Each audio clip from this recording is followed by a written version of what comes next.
All right, we're going to do a review, a brief review, and then we're going to get into possibly the conclusion of this series. Maybe not. We'll see where it leads us. Um, we want to talk about this term evolution. We had mentioned it again in yesterday's class. And like I said before, Nasik and Malkiel had a conversation yesterday after the class and brought up some very, very insightful uh, points and additions to what we covered yesterday relative to evolution. We neglected to even give the definition of evolution.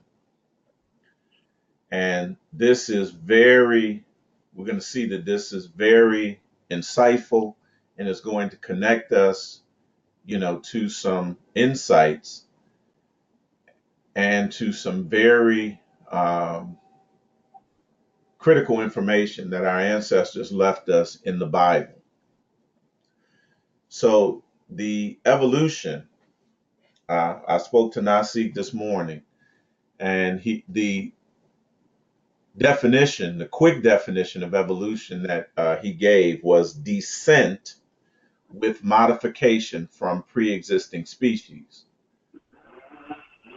So we know that we are this pre-existing species, that we are the first indigenous people on this planet. This has to do with our emanation from divinity into the physical. We've gone over that ad infinitum. So evolution being a descent with modification from pre-existing species. Now, again, we are separating this definition from the way that Darwinism um, defines it. Darwinism, the theory of evolution, is the aberrant man's attempt to write himself into history, to write a different story, His true origins are that our forefathers created him and that people. There is no doubt that happened, that occurred. So they are writing a different origin for themselves, which in actuality, when you look at it, is our origin. We descended as divine beings, we descended into the physical realm. This is why it says evolution is a descent. Second part of that is with modification. We're going to talk about that a little bit more in detail. But the modification, in general terms, is what we've been saying, that the descent into the physical realms, when we first emanated into the physical realms, we were more what? Divine than we were human. So the descent talks about the descent from divinity, or the actual devolution from a more divine being, a more non-physical being, into a more human physical being. All right? That is the true descent. Evolution, actually, Darwinian evolution, if you look at it, is not describing a descent. It is describing an ascent from what? A single-celled animal into humanity, or a human, which is the highest expression. We know that is not the case. This modification was the inversion of divinity and humanity. In other words, as we descended, we became less and less divine, so the divine became abased, and humanity became what? Exalted. It went from the head to the tail. That was the modification from a pre-existing species that was divine or more divine than human. Are you all with me? Descent with modification from a pre-existing species. Descent with modification from a pre-existing species. That's all we've been talking about. That's all we've been putting on view for the past several classes, and even beyond that, when we've been talking about this process of inversion, conversion, and reversal. Everybody good? I'm good. Very good. So yesterday we looked at Matthew 13 and 15, where it states, "For this people's heart is waxed gross, and their ears are dull of hearing, and their eyes they have closed, lest any time they should see with their eyes, hear with their ears, and should understand with their heart, and should be converted, and I should heal them." They should be converted. Now, again, this is Yeshua talking. I want you all to write that down. Yeshua. Yeshua. And Yeshua in the Hebrew, we're going to spell it like this: Yud He Shin Vav He. Y'all going to see why we're doing this. Very simple. Yud He Shin Vav He. Yeshua. You know, we're not talking about no religious character that existed in history. We're talking about something very fundamental that you all are going to see as we move through this particular class. So, evolution, the descent with modification from pre-existing species. We've been talking about this. We've been laying that that process down relative to inversion, conversion, reversal, as we emanated into the physical realms as divine beings first, or actually more divine first, into and the descent into humanity, the descent into the physical material realms. Another definition of evolution comes from the 1620s, and it means an opening of what was rolled up. An opening of what was rolled up. And that should put you in mind to some scripture verses that in the Bible, this is the connection that we're going to make. In the Bible, it talks about a scroll that was rolled up and sealed with 7 seals. That's Revelation, the 5th chapter. Also, Isaiah 34 and 4 talks about how the heavens will be rolled up as a scroll. Also, Revelation 6 and 14, that's Isaiah 34 and 4. Revelation 6 and 14 talks about the heavens departing as a scroll that is rolled up. But the scripture passage that we want to look at relative to this definition of evolution being an opening of what was rolled up, it directly relates to Revelation 5 and 1. And I saw in the right hand of him that sat on the throne a book written within and on the backside, sealed with 7 seals. Now, anytime the Bible refers to as a book, it's not referring to a book like we know a book today. It's referring to a scroll. And when we look at this term book that is used in Revelation,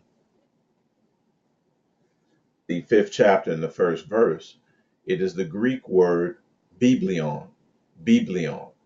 And again, it means a scroll, a written document. And so when it is described in Revelation 5:1 as being observed as written on the front and on the back, within and without, well, you know that it is a scroll rolled up, and that those types of bound books like we're talking about didn't exist until a much later time. So this is a scroll or a piece of parchment that was rolled up, written on the front and the back. This word biblion in the Greek is related to another word, biblos or biblos, where we get the word Bible from. All right. And it's again simply a scroll or a piece of parchment that is written on. Okay. So 1620s, an opening of what was rolled up. Now, from a scientific, a biological aspect, we are that book. Again, now see, the Bible calls us living epistles or living letters, right? Right. So this is the same thing. So what does that mean from a biological standpoint? When we look at the process of transcription, that is the passing on of information from DNA to RNA, to amino acids and to the production of a protein, which is a building block of biological life. We want to look at this gene transcription. And we had mentioned that transcription, or to transcribe, that is a writing term. So Revelation 5th chapter, 1st verse, talking about that scroll, this is really talking about a biological, energetic process that takes place in us, as we take on human form, as we emanate and as we become more human. So the Darwinian evolutionary model, which was introduced about 1859, we were all programmed to perceive or understand that it was genes, DNA, inherited genetics that controlled our behavior and control and set our destiny. And that this was through an accidental or a random process. So we're all programmed to believe that whatever hand that you're dealt, then that's the one you got to play. That, whether it's a bad hand or not, that is the one that genes and DNA and the book that was written for you was the one that you were stuck with. However, epigenetics says, which is a term describing some knowledge that our ancestors gave us. Epigenetics is a new term, is control above or outside of the gene. This is supposed to be something, some new scientific discovery or scientific revelation. But we're going to find out that our ancestors always knew that we could change ourselves, that we could transmute ourselves. And they expressed this, now see, through the science of alchemy, the ancient science of alchemy, changing what? Lead into gold. This was the process, the science, explaining the science of our ascension. That's what it was. When we would have completely decomposed, completely devolved, completely failed. That alchemy was the science of getting back up, of ascending to the divine expression of what we were and what we are. So we're looking at this figure here of transcription of genetic information. The DNA is the scroll written what? On the outside and on the inside, within and without. And it transcribes that information, and eventually it gets to protein, which is the building block of our material existence here. So figure 3, gene expression begins with DNA and results in protein.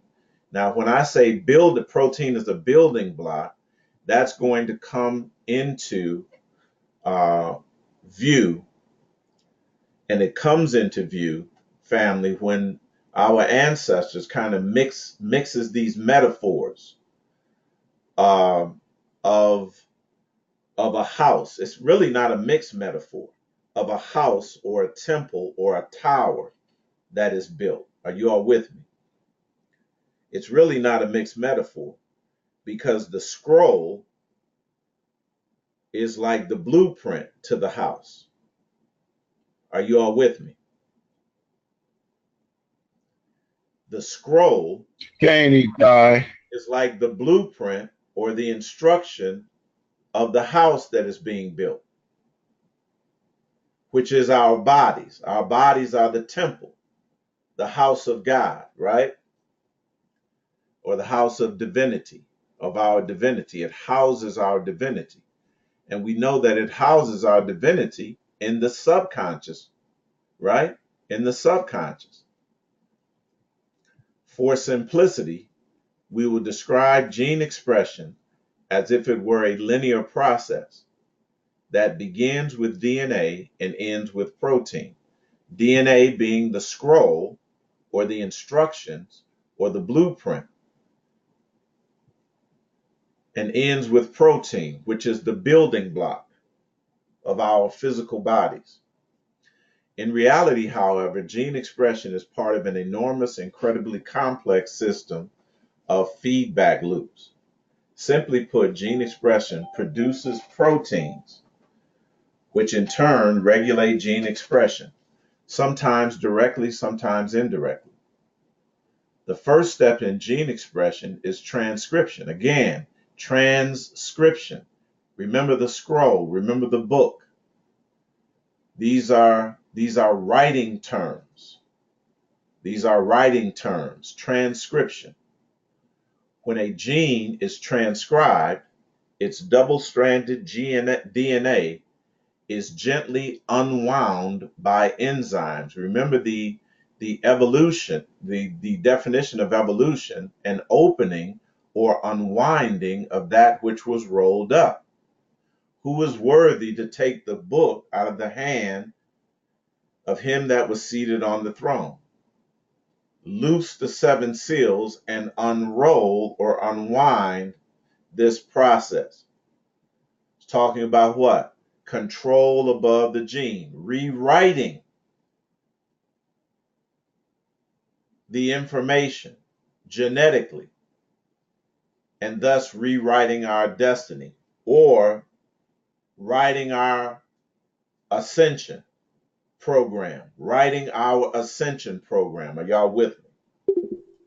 The enzymes read the DNA and transcribe the instruction it contains by producing a new molecule called messenger RNA, mRNA, also called an mRNA transcript.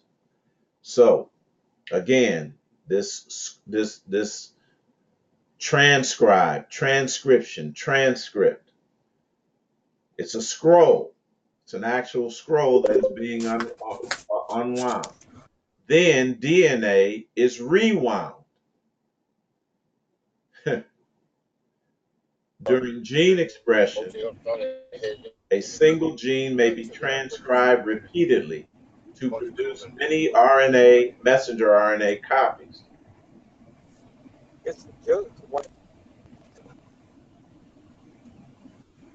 Excuse me, family.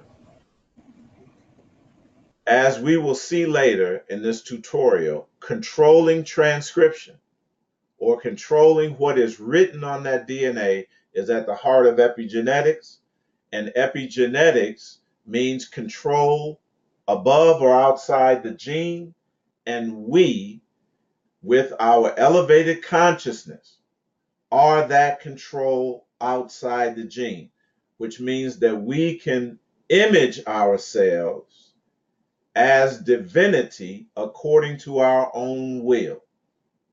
Is everyone with me? Okay. Can I ask a question? You certainly. Yes, sir.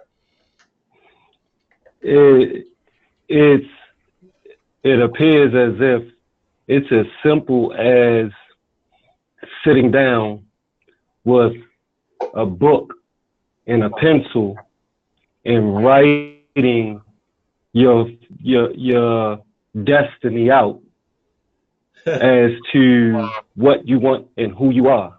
Brother, that's what these sigils are about. That's why our ancestors gave that to us. I'm getting ready to get to that. You got it. You already know this, family. Y'all already know it. Y'all have demonstrated over and over again that when you get the proper knowledge, y'all already know what to do with it. Yadiel, you already know what to do. That's exactly where this class is leading. This information is inspiring you. It's activating some knowledge that you have already in you. That's the only way you could say that. Because that's exactly the process of creating a sigil. Writing down your divine attributes and reducing it to one symbol that what? Speaks a language, a singular holistic language into your subconscious. And that subconscious is activated and it begins to create, to change your biology in conjunction with what you wrote. Simple as that. Go ahead. We good? Okay, we're going to go on. So evolution is an opening of what was rolled up. So we know that corresponds directly to DNA, that we can open this DNA up, all right? That once we gain control, once we realize that we are the control above the gene, that we are epigenetics, that we are the change that we want to become, that we can unroll this and alter the process from above, alter the process from outside of the gene, and create ourselves in whatever image it is that we want to create. And that is the divine image and likeness. The unrolling of a book, evolution, the unrolling of a book, all right, to unroll. That's what evolve means, to unroll. And this is at the heart, family, of what we are doing and what we intend to do. Another word for evolution is the word transmutation, which we know is an alchemical term. It is an alchemical term, transmutation. It is an alchemical term. It developed in the late 14th century, transformation, change, metamorphosis. So in alchemy, it is not a descent that it is occurring in the transmutation process. In alchemy, it is not a lower life form like in Darwinian evolution that transforms or changes or metamorphoses into a higher expression. It is a higher form that first that descended into a lower form. In alchemy, that lower form is represented by lead, by the metal lead, that is transmuted or transformed or changed into gold, a higher expression. All right? So transmutation is a shift from a lower descended form into a higher ascended form. Evolution is the exact opposite. Why? Because it got modified during the descent.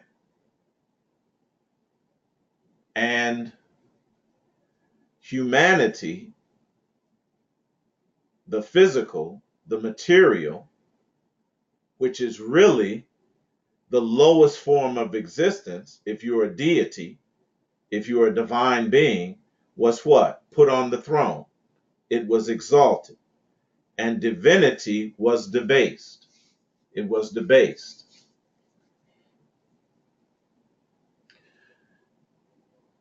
Talking about this term evolution, and you're going to see exactly when they talk about the history of this term, it's going to conform and confirm. It's going to conform to and confirm to everything that we've been talking about and confirm everything we've been talking about. Used in medicine, this is the term evolution, mathematics, and general writing in various senses, including growth to maturity, and development of an individual living thing. Growth to maturity. See, maturity is not a good thing. We're going to see it's in this sense of evolution. Maturity is not a good thing in this sense, and we've touched on it before, but we're going to really express it and take a good look at it today and nail this thought down. Modern use in biology of species, first attested in 1832 in works of the Scottish geologist Charles Lyell. Charles Darwin used the word in print only once. He used the word evolution only once in print. In the closing paragraph of The Origin of the Species in 1859, and preferred descent with modification. Well, we've already talked about that, and we already talked about why descent with modification, now see, is the truest form of that word evolution.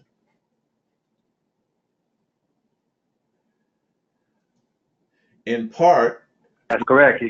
right, in part because evolution already had been used in the discarded 18th century. Mm-hmm.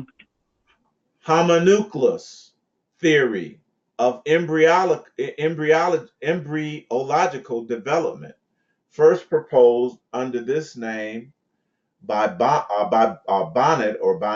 in 1762, in part because it carried the sense of progress, not present, in Darwin's idea. So that goes along with what we know is our history, that it was not progress. We were digressing. We were descending into the physical, descending into a more human image and likeness from a higher state of divine image and likeness. But Victorian belief in progress prevailed. and the advantages of brevity. And Herbert Spencer and other biologists after Darwin popularized evolution as progress, evolution as moving from a lower state and ascending into a higher state. So when it talks about the modern use of the term growth to maturity and development of an individual thing, that is related, growth to maturity is related to the word adult. And we had mentioned yesterday that we were going to take a look at this word adult and follow it through its etymology. And it's going to speak precisely to some things that we've been talking about. Adult, that was introduced into the language in the 1530s. But it was not common until the mid 17th century. You're going to see why. It was introduced in the 1530s, but it was not a common expression until the mid 17th century. We can already guess why, Nasi. We can already guess why. It means grown or mature, from the Latin adultus, grown or mature, adult, ripe, to come to maturity. All right. Later, meaning mature in attitude or outlook. Now, attitude or outlook has to do with perception and thought. It's from 1929. As a euphemism, family, for pornographic. This is why we got adult films, adult magazines, adult content. It means pornographic. In later use, it dates to 1958, and they say it does no honor to the word. In the old British film rating system, A indicated suitable for exhibit for adult audiences, and thus implicitly unsuitable for children. So we have this dualism, adult and children. Adult and children. This is from 1914. They you They gotta really laugh. think they slick, huh? Yeah, you gotta laugh. You gotta see our ancestors, they anticipated this. They had to drop on them. And we're gonna see right away when we look at Matthew 18:3 and 4 again. Because those instructions are for us to what? Remain children. Don't allow your mind to be adulterated. Don't grow up. Yeah, buddy. This is the Peter Pan character, the Peter Pan energy. The Peter Pan energy. And Peter Pan, once you get down to it, is a chaos energy. We are chaos beings. We are ever in a state of development. A state of evolution, change. We never grow up. We never mature.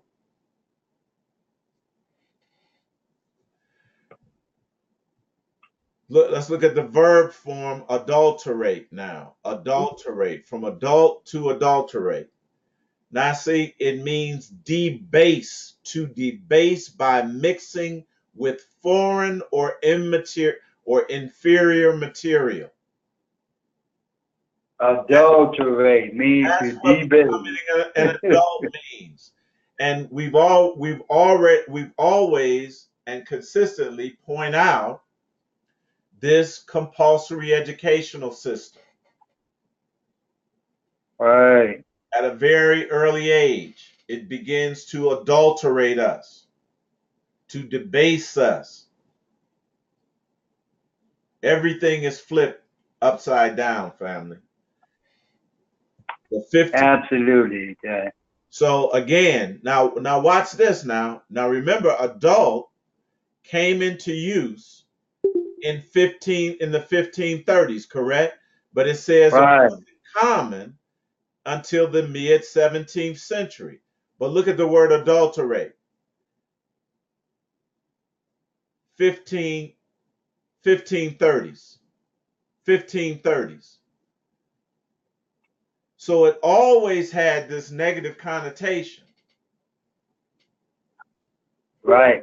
The back formation from adulteration, or else from the Latin adulterous, past participle, to falsify or corrupt. So when you're adult, you have been falsified, you've been corrupted, you've been debased by admixing foreign or inferior material, and it has corrupted you.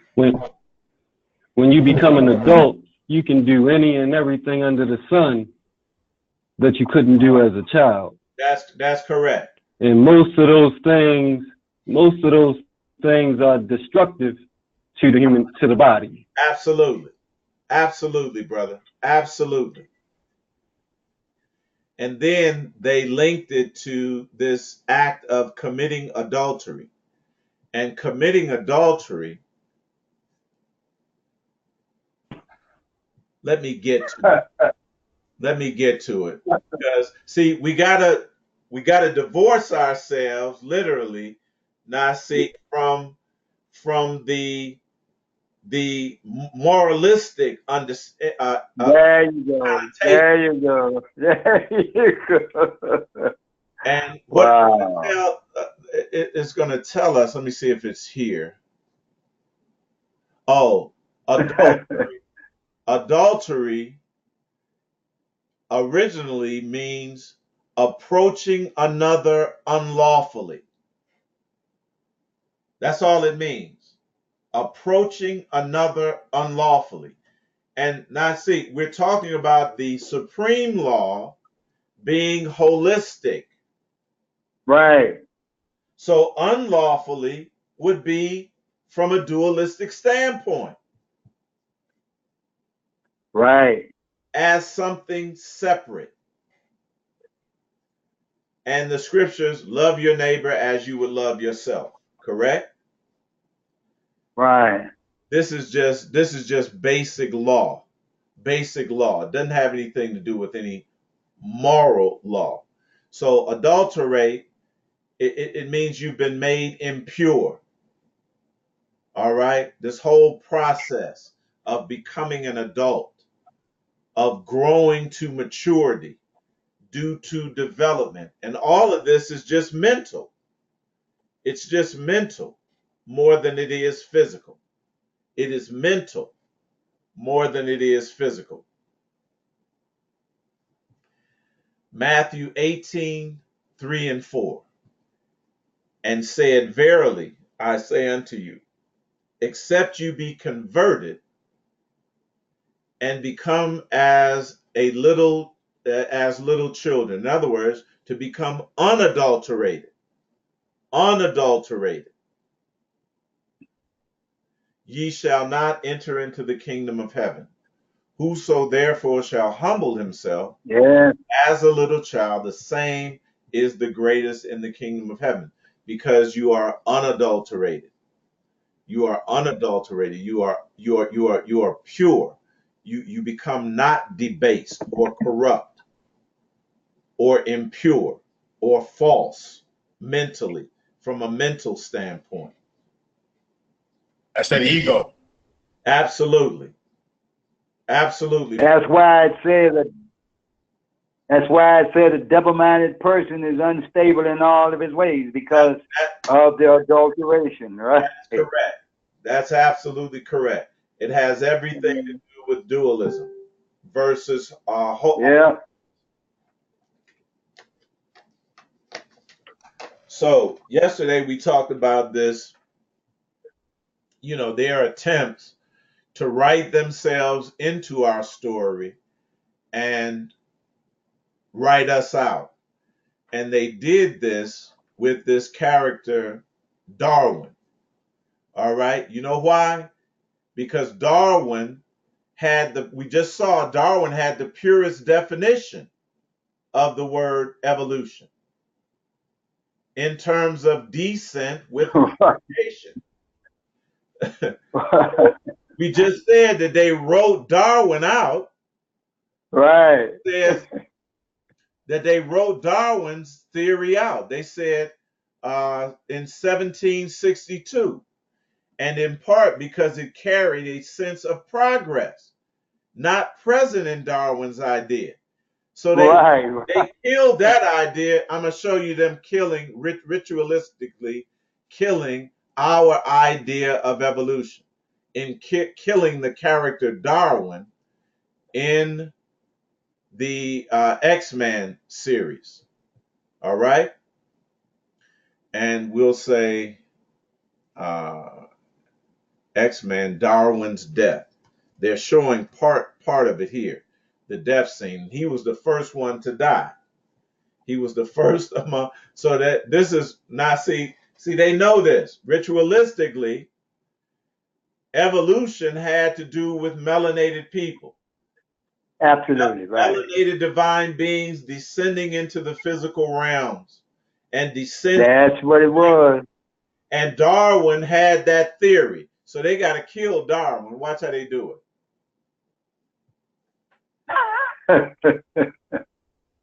And killing you in the process. Good evening. My name's Sebastian Shaw. And I am not here to hurt you. Azazel. My friends, as a revolution comes along, mankind discovers who we are, what we can do. When mankind discovers who we are and what we can do. Now, he ain't talking for the aberrant man. He's talking for us. They getting ready to discover, family, who you are and what you can do. Not that they, like the elite, know it, but the regular individuals that's running around here, they don't know that. Each of us will face a choice. Be enslaved or rise up to rule. To be enslaved or to rise up to rule. Control above the gene. Control above the simulated matrix. Choose freely, but know that if you are not with us, then by definition you are against us. So, isn't that what Yeshua said? If you are not with me, you're against me. And he who does not gather scatters. He who does not gather, try to unify, try to bring into a holistic reality, scatters, keeps individuals in what? Duality and diversity, correct? Yeah. You can stay and fight for the people who hate and fear you, or you can join me and live like kings. Now remember, the villains they always are speaking the truth and representing the truth. This villain, so-called villain, is talking about, look, we got to join together against humanity. That's exactly what our mission is.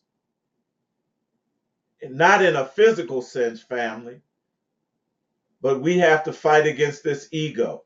We have to fight against this human aspect of us and destroy it.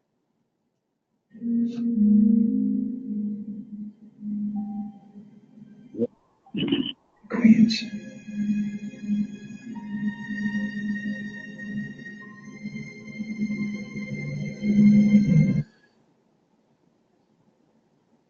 The divine feminine takes his hand first.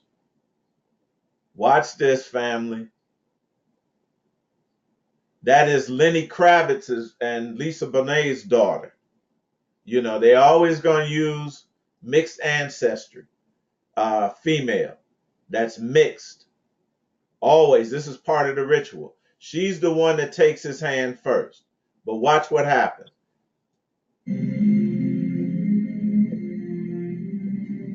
Angel, are you kidding me? Come on. We don't belong here. And that's nothing to be ashamed of.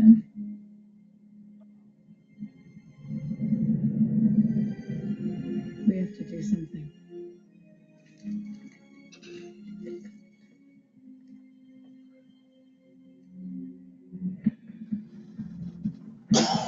Okay.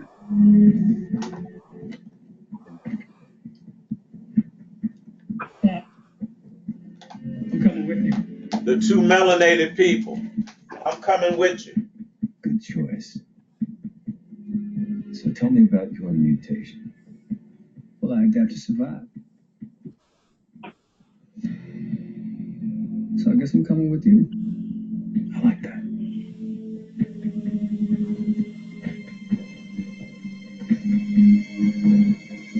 Alex, get out! Do it!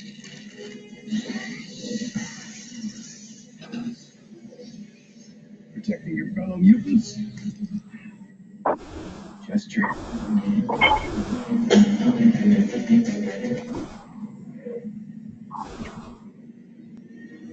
Adapt to this. He said, adapt to this.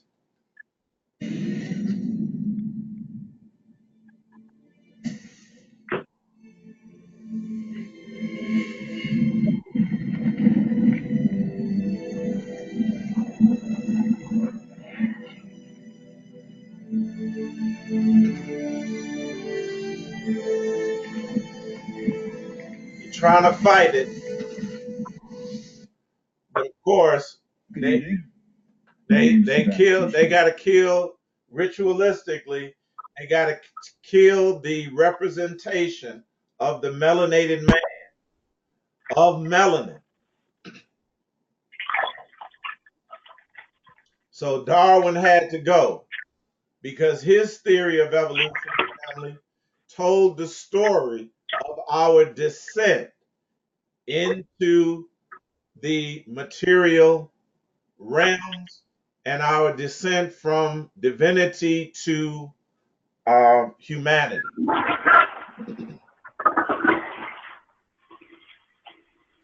So let's begin to talk about the ascent, because our ancestors left us information, very detailed information,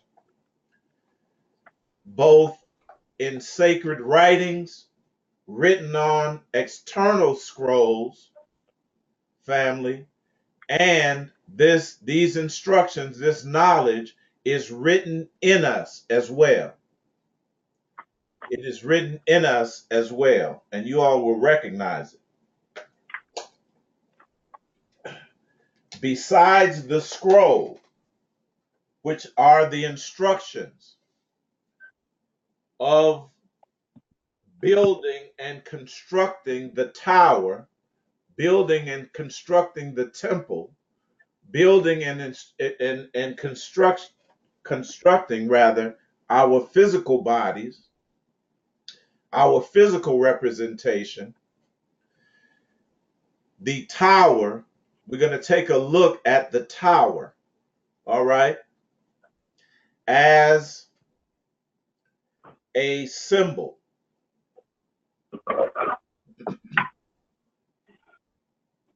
The tower,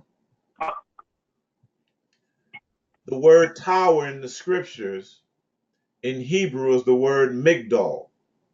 And migdal is from the word gadol, meaning to become great or important. It talks about something that has been promoted or magnified or exalted. And we know, family, that what had been magnified, like Amaria said, has been the ego. It has been our humanity that has been magnified. Because instead of a descension into humanity, evolution has been talked about as an ascension from a lower form, and humanity being what? Promoted as the highest expression of existence on earth. Right. So we're going to get an understanding of this tower. Genesis 11, 1st through the 9th verse. And the whole earth was of one language and of one speech. This language is very important. This singular language, this holistic language. This is all we've been talking about. So write down the word tower and write down holistic language, unified language, holistic speech, unified speech. Now, I think this is going to be very simple. I know it. And it came to pass as they journeyed from the east that they found a plain in the land of Shinar, and they dwelt there. And they said one to another, go, let us make brick. Now, we said that in the process of transcription of DNA and the process of what?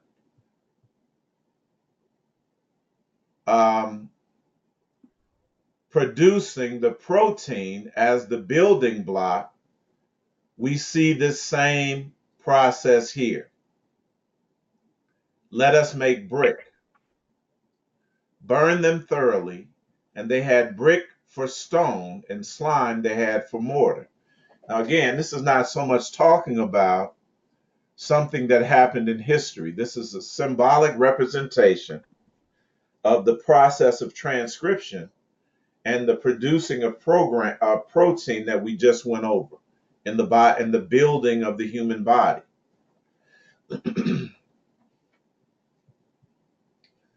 And they said, go, let us build a city and tower whose top may reach the heaven. So now see, they were building up, vertically integrating up. But we as a people, family, were in the process of descent, not ascent. Is that not correct? That's correct. And let us make a name, lest we be scattered abroad upon the face of the earth. But this scattering was this dualism. Now, see, the scattering had to express itself, because that's why we came here originally. That's why we emanated in here originally. Not to unify, but come from a unified expression to a diverse expression, to descend, not to ascend. So the Lord had to come down to see the city and the tower, right? Which the children of men builded. And the Lord said, the people is one. They all have one language, and this they began to do. And now nothing will be strained from them, which they imagine. Remember, we talked about the importance of imagination, which they what? Imagine to do. Are you all with me?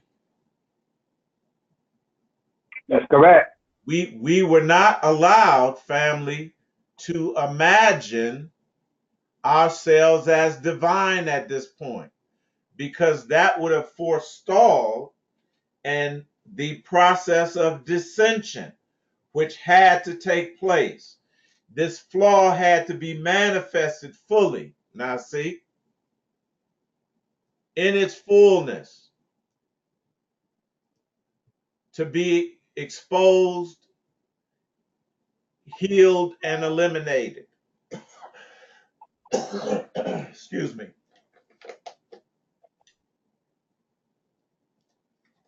Let us go down. That's so perfect. Let us go down there and confound their language, that they might not understand one another's speech. So the Lord scattered them abroad from thence upon the face of the whole earth, and they left off to build the city. They left off to build the city. Therefore is the name of it called Babel. Now that's tied in to Biblos as well. We're going to see. Because the Lord did confound the language of all the earth, and from thence did the Lord scatter them abroad upon the face of the earth. Why? Because we were in dissension. Ascension would not take place until the process of dissension was completed, was full. All right? So we're talking about this tower. And in Proverbs 18:10, we see different examples of these towers throughout the scriptures. But in Proverbs 18:10, it says, "The name of the Lord is a strong tower. The righteous runneth into it and is safe."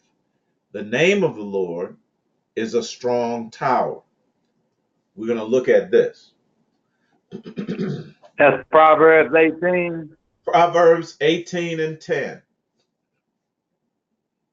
Mm-hmm. We're going to break this down. This whole conception of tower. And we're going to find that it goes parallel precisely to everything that we've been talking about. In the emerald tablets of Thoth, it says this: "'Tis true without lying, certain and most true. That which is above, which is below, is that which is above."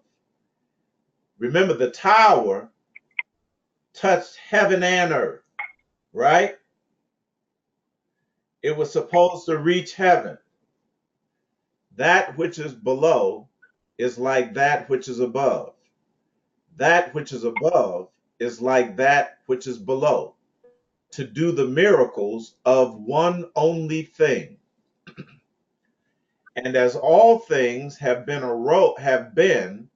and arose from one by the mediation of one, so all things have their birth from this one thing by adaptation. We're going to give a little better definition of that,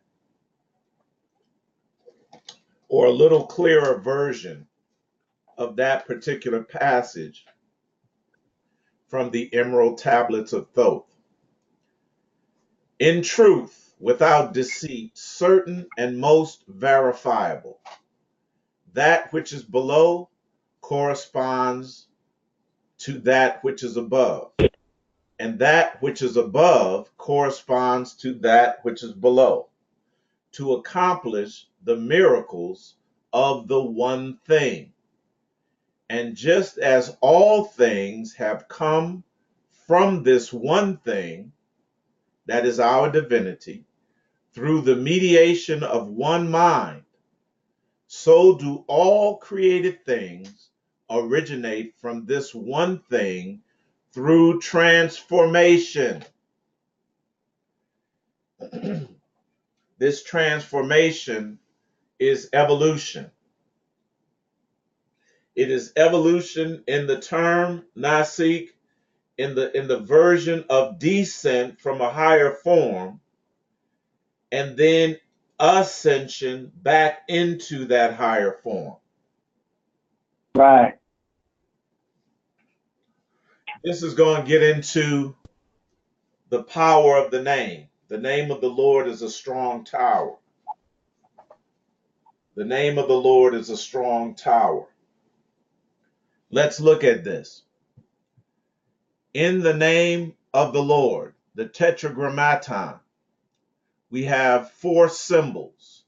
Yud, He, Vav, He. Now, family, you all remember that this all has to do primarily with how we emanated within, how we emanated into the material physical world from a divine being. The Yud, He, Vav, He, the 4 symbols corresponding to what? The 4 stages of the process of emanation: fire, water, air, and earth. So now see, we understand this and we perceive this from that level, always. The Yud corresponding to fire, the He, water, the Vav, air, the He, earth. That's one way to look at this. When we look at the Yud, it symbolizes the male organ in an unaroused state. The He and the Yud is male.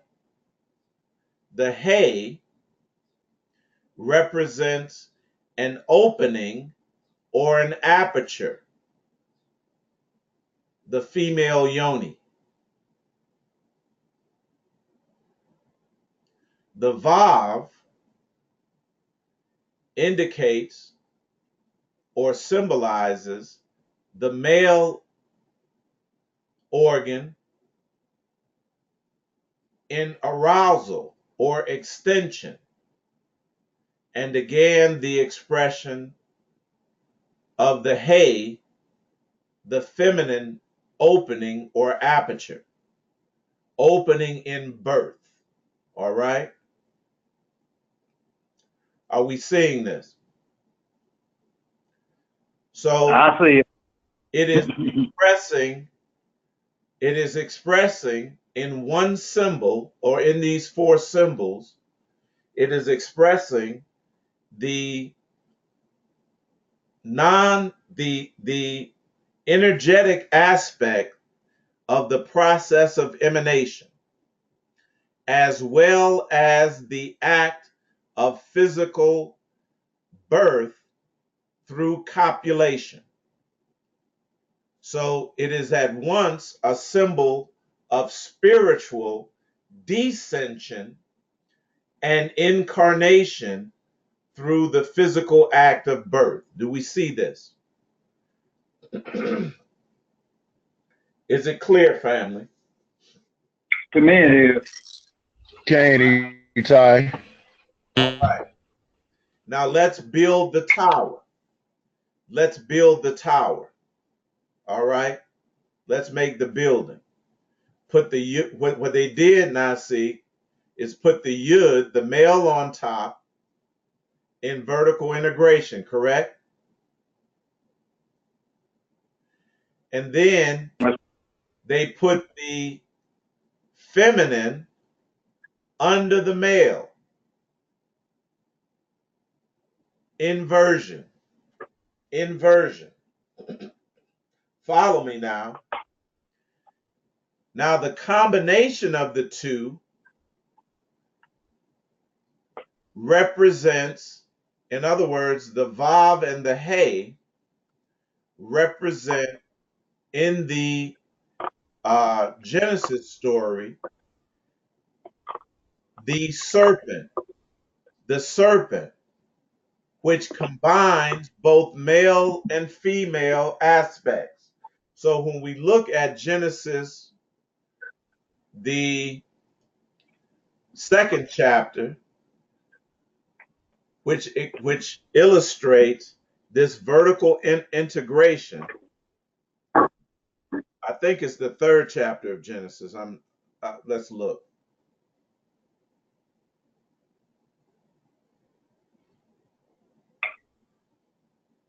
Yes.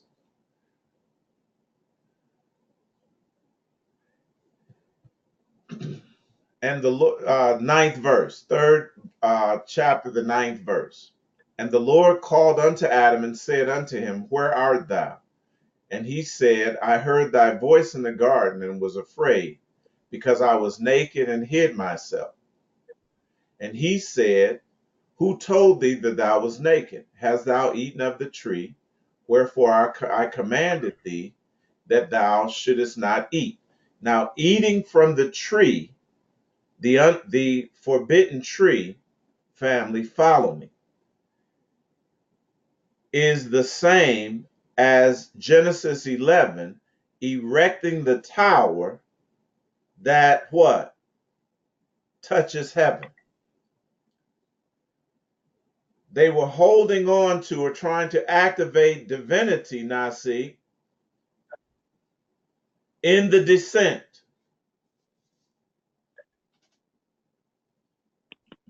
Does it make sense? Just like everybody's trying to do today. Everybody's trying to do today.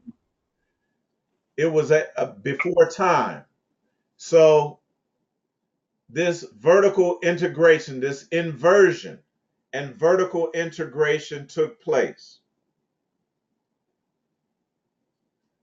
The man and God, representing the superego, was put on top of the woman, representing the ego, and under that, the serpent, which is represented by the vav and the hay here, put under both of those things and vertically integrated.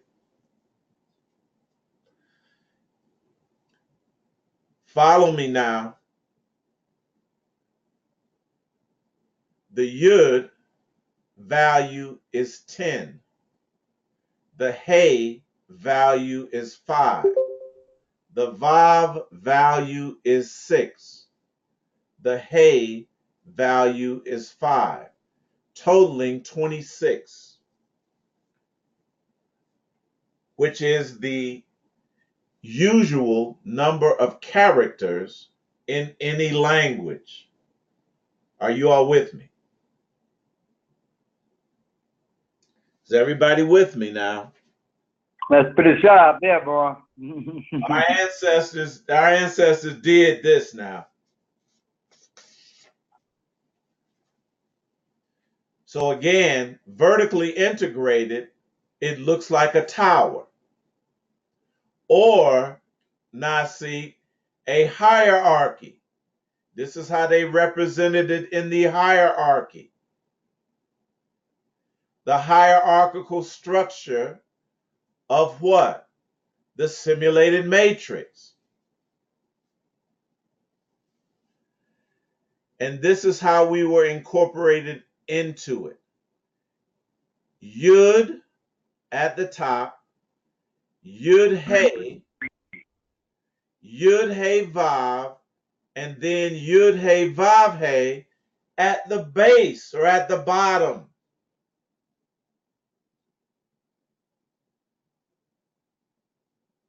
The full numerical value is 72. Later on, we're going to discuss the 72 names.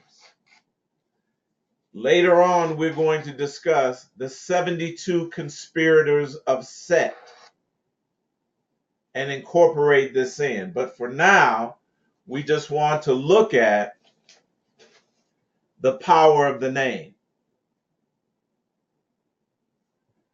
The power of the name in the ascension realm, family, in the ascension realm refers to the reduction or compression of the 4 letters.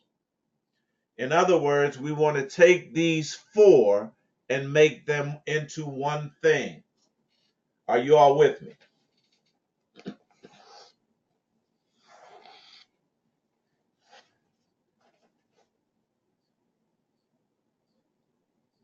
Eitai, go back over that again. We want to take these 4 letters, reduce them or compress them into one thing. I'm going to show you all this again.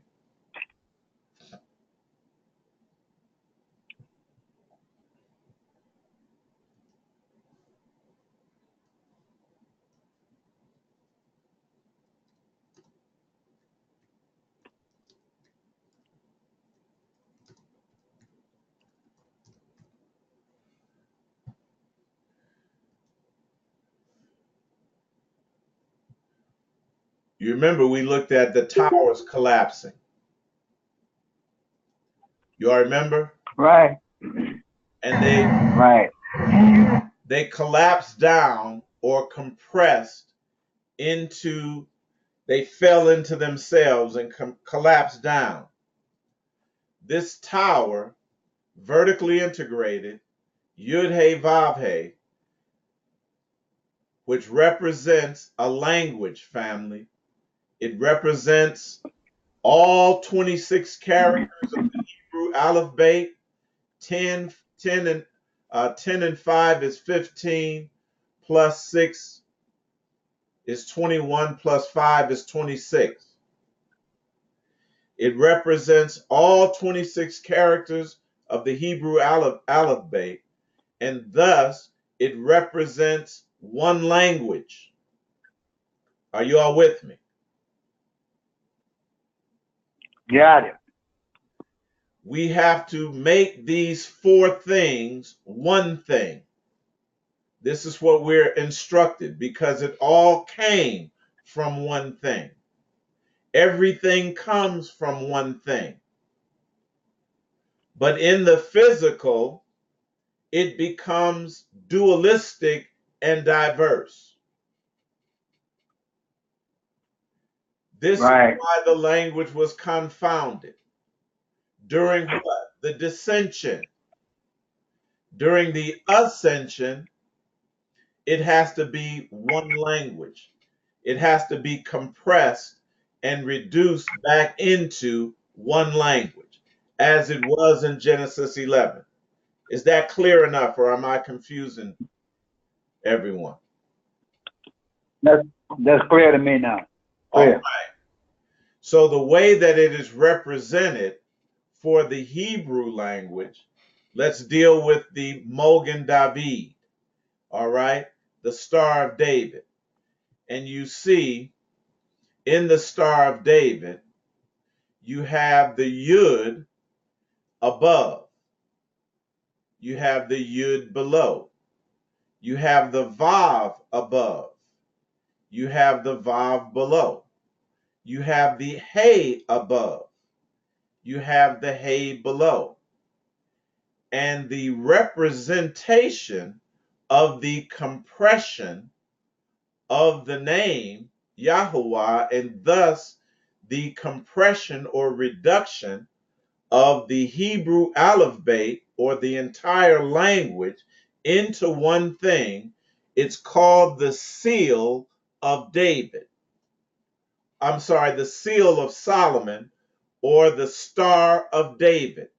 That is the representation of the compression or the reduction of the name of Yahuwah, thus the whole Hebrew alphabet and the whole Hebrew language into one sigil, one language, which represents what? Our divinity. Male and female into one thing. a divine representation. Also, follow me, the pentagram is used as a symbol or sigil or reduction of the four elements that Yud He Vav He express. Fire, Yud, water, Vav, air, fire, Yud, water, He, air, Vav, earth, He. The pentagram is a symbol of the compression, another symbol of the compression or reduction of the name into one thing.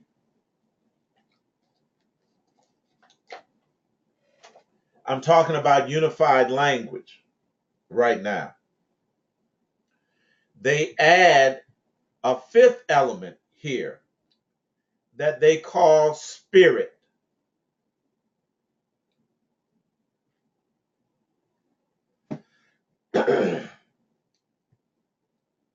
But I'm going to explain this fifth element.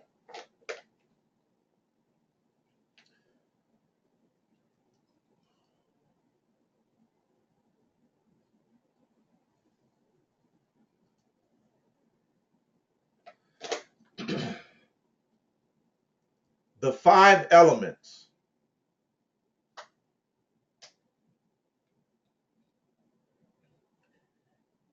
This is from a book that is titled Dark Secrets of the Witch, the Book of Shadows by Leah Clammer.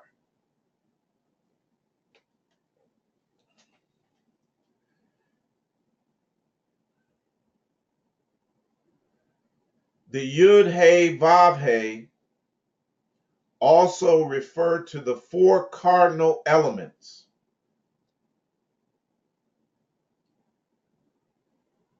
of the zodiac. In the book of the Revelation, it is represented by a beast, actually by four beasts.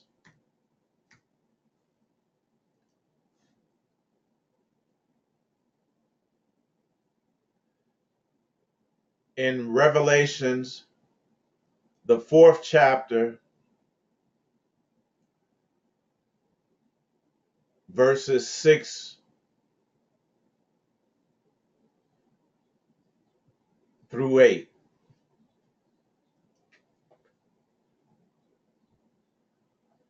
All we're talking about here, and all our ancient ancestors were instructing us on, was moving from duality and diversity, Nasi, into a singular expression, into one thing, into wholeness, into a unified state in the ascension. Does that make sense? Oh, absolutely. So they use these symbols again as a blueprint to aid us in achieving this. All it's talking about is making out of many things one thing, out of two things one thing, turning duality, converting duality into a singularity, into unity, into wholeness.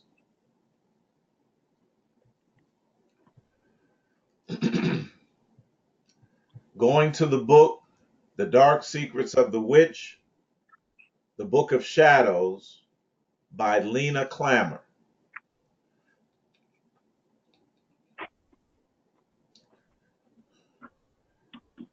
So she's talking about, and we've talked about these 12 cranial nerves. I suspect the cranial nerves functions are also divided into 3 for each element, and 4 of the nerves correspond to one of the fixed signs of the zodiac. We had talked about cranial nerves when we talked about what? Fully activating the 12-strand DNA, which, Nasik, is the scroll, is the book. So the 4 elements are fire, and the fire signs in the zodiac are Aries, Leo, and Sagittarius. The Leo the lion, refers to one of the 4 beasts in Revelation, the lion. The earth signs are Taurus, Virgo, and Capricorn. The air signs, Gemini, Libra, and Aquarius, and the water signs, Cancer, Scorpio, and Pisces. In the Bible, also, there are 4 main tribes camped out in the 4 cardinal directions around the tabernacle, which is the brain: north, east, south, and west. At each camp, there are 3 tribes each, just like there are 3 signs or 3 zodiacal symbols corresponding to the 4 elemental, the 4 elements, the 4 basic elements. These are all tied together.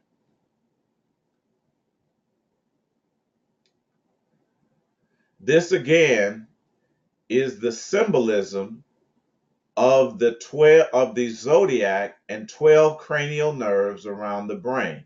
Now we said that the 12 zodiac correspond to the 12 cranial nerves. The 12 cranial nerves correspond to the 2-strand DNA, along with the other 10 strands of DNA equaling 12 strands, which is fully activated, is us in our fully divine, activated, illuminated state. The 4 cardinal directions have zodiac signs and elements associated with north, which is north, Scorpio, emotion water; east is Leo, spirit fire; south is Taurus, body earth; and west is Aquarius, intellect air. When these 4 aspects of self rises, when we reach higher consciousness, which is the 5th element. Higher consciousness is the 5th element, represented by spirit in the pentagram. Is that clear? I'm going to show you something else too, because spirit is going to be represented, and you'll see, by a 5th Hebrew letter, Nasi, added to Yahuwah. The 5th letter is going to be Sheen, which will give you the word Yahshua or Yahushua, speaking of our self-salvation.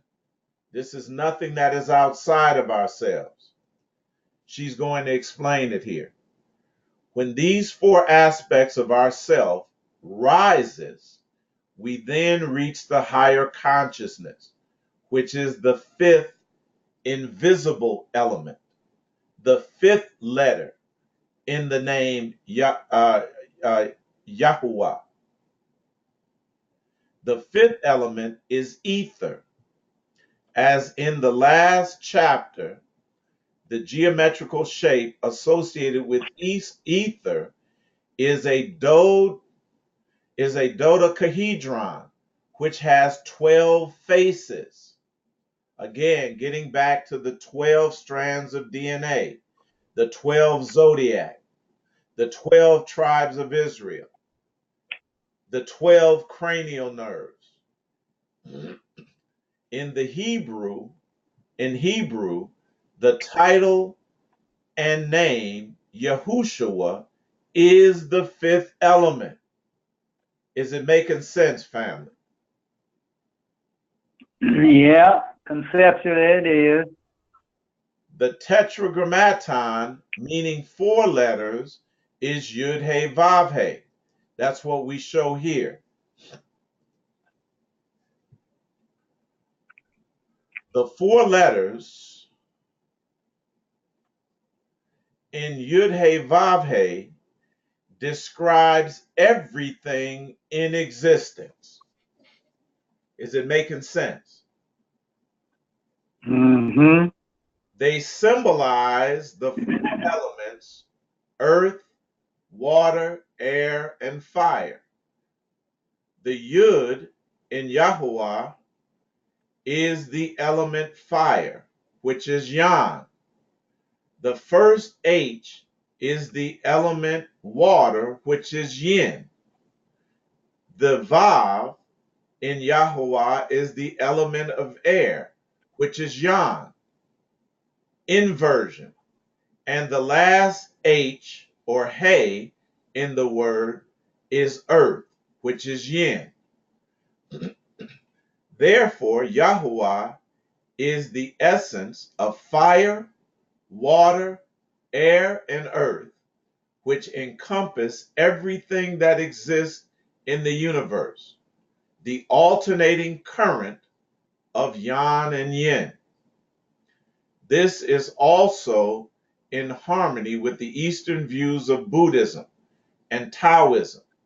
The 5 elements in Chinese medicine are wood, fire, earth, metal, water.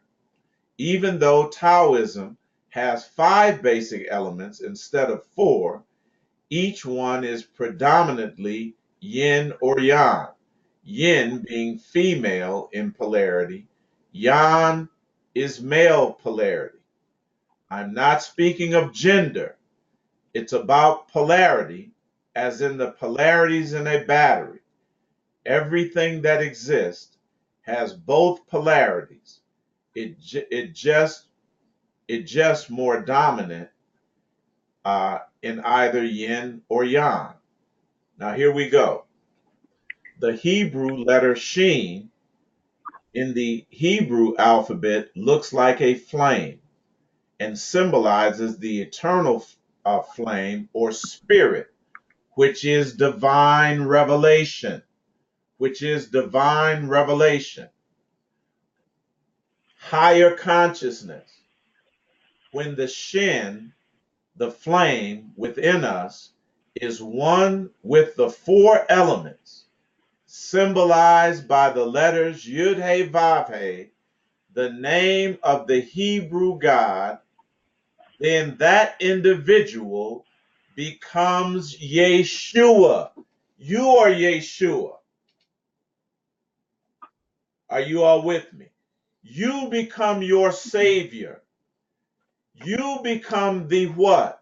The control above the gene, the control above the simulated matrix. The Shin, the flame, is right in the center. So it becomes, the power of the name becomes Yud He Shin Vav He, Yeshua. Does that make sense? And that means he shall save. He shall save. Right. Or in the future, it would be like you shall save. You shall save. Yeah. You Right. shall save. This is what these symbols are expressing. That we are the ones that activate divinity. Yeshua said, destroy this temple. And in 3 days, I'll do what? Raise it up. That is talking about, it's not talking about it from, it's talking about our descent. We came down in a divine temple. And through the process of descension, it was destroyed, Nasi. It fell straight down. Yeah.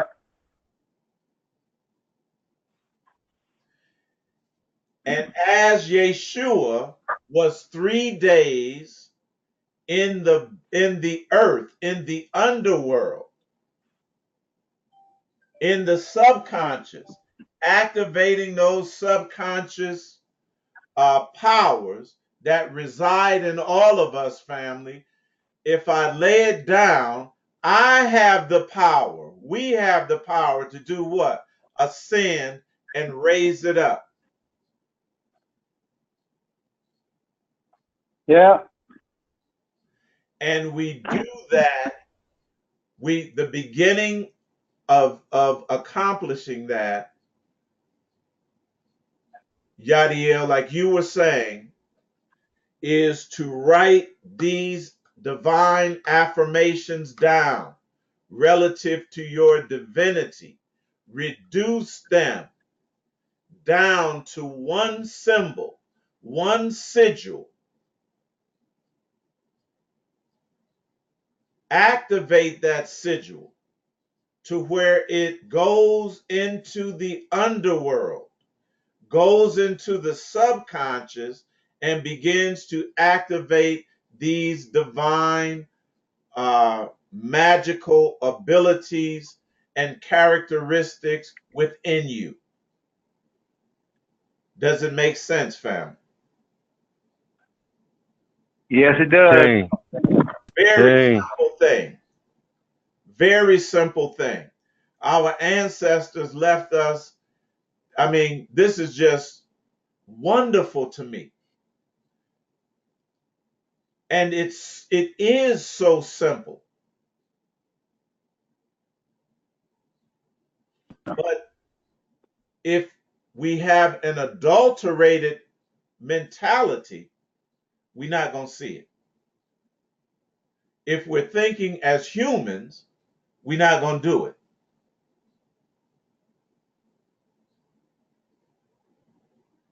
This is the science. It reveals itself very simplistically in terms of even what we knew, that the bottom line is that nobody has to do anything. You have to do it yourself. Bottom line. That's right. This is what is being emphasized with urgency at this time. Yeah. Give up on the things, the processes, using the 9 solfeggio tones, doing that, not putting that down, but incorporating that within our daily regimen, becoming more refined in creating, Nasi, this holistic language with the sigils that is not designed to talk to someone external from you, but it's designed to evoke the divinity that is sleeping in you. Simple as that, family. Yeah. Simple as that. And that is going to aid our dissension. Don't think for a moment that it is not working, because these series of classes are a result, Nasi, of me using the sigils to awaken my inner sight, my inner vision, in order to see into these things. It works, you all. It works. So this is what we've been given. This is what we've been given. And, you know, that scripture, I mean, we cannot neglect so great a salvation. And we, Nasi, are Yeshua. We are our own salvation. That is the revelation. We are the ones that take, that approach the throne and take the scroll out the hand of he who sits on the throne. And what? Looses the seven seals. Unrolls the scroll. Which means what? Rewrite our own DNA. It's that simple. That's it. It's that simple. So with that, we're going to end right here and open the session up for questions and comments.